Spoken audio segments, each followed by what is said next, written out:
Since I made that commercial for Gray Shop a while back, I've shot over 10,000 rounds of 5.45 through this short-barreled rifle. I've gotten a lot of recurring and interesting questions about it from the internet and the range, and this video is going to put some of those questions to bed. I'm going to talk in more detail about the aspects of this rifle, from the accessories it uses, the unique qualities, and just how it feels. My hope is that this video will be informative, but also articulate that feeling.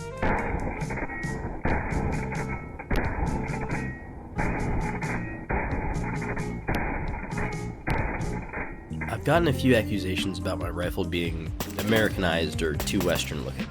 However, the layout of this rifle's accessories are based around a pair of rifles from the Chechen Republic's Special Rapid Response Unit, known as Sober Terek. Purists shouldn't despair, as this isn't to say I never used the rifle in its factory configuration. Here you can see a 1980s Bulgarian AKSU under my Tula 1990s build. Note the vented gas holes in the wood grip and the different side rail on the older AKSU.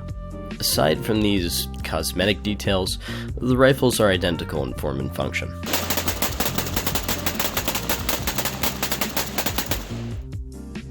The new part of this rifle that makes the biggest impact is the muzzle brake. The original booster is intended to push more gas back into the piston to increase reliability, but this also increases the recoil as a result. The new brake makes the AK almost feel like an airsoft gun. However, there is significant concussive blast out of the baffles.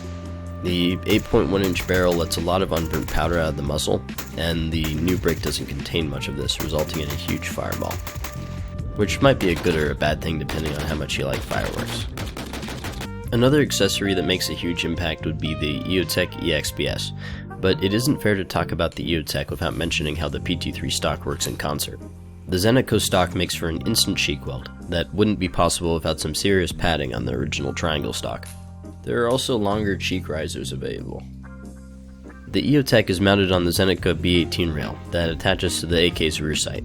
The sight picture completely clears the front sight, giving you a perfectly clear picture, if high over bore. With the B18 and the Eotech in this configuration, I found it pretty easy to make intermediate range shots, but definitely practice your transitions from intermediate to close ranges. That way you can feel vindicated when some loser on the internet calls you out for having an optic so high over the bore.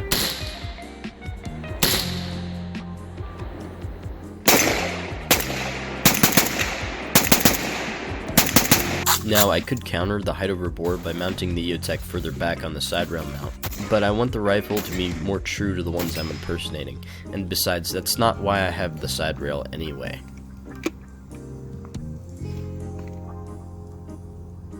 On the other hand, I could mount it forward on a position closer to the barrel, like the B12 mount that hooks over the gas tube. However, I occasionally have something that occupies that spot, such as this Pursed 4 infrared laser.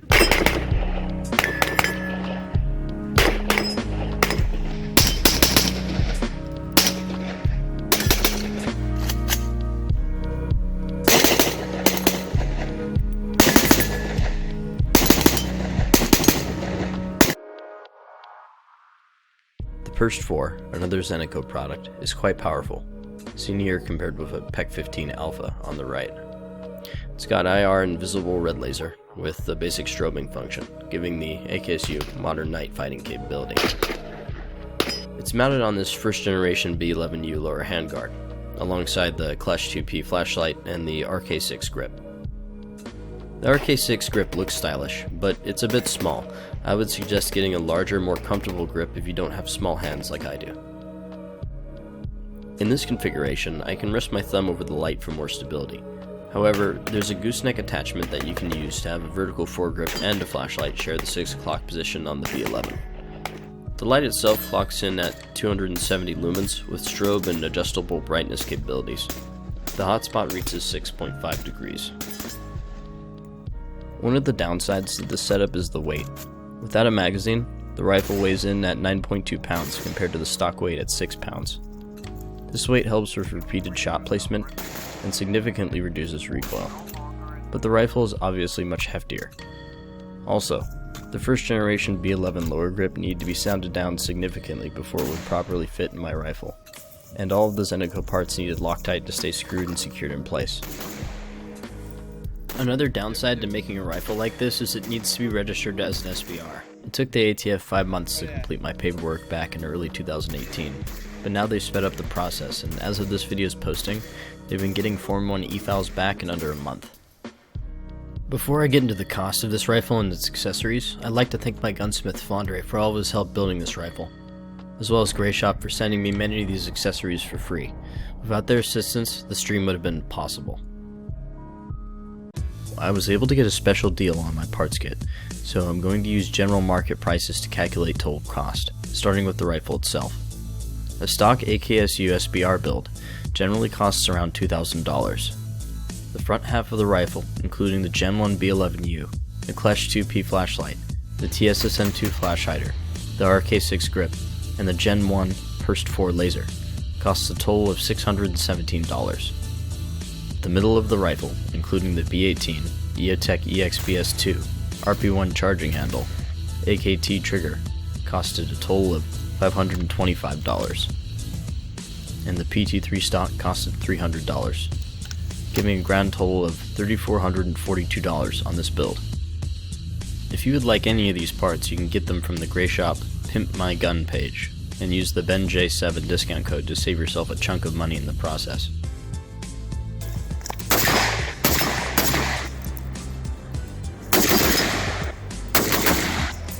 I've been working on this build since 2017, and I'm happy that I'm finally able to share it with you in its full glory.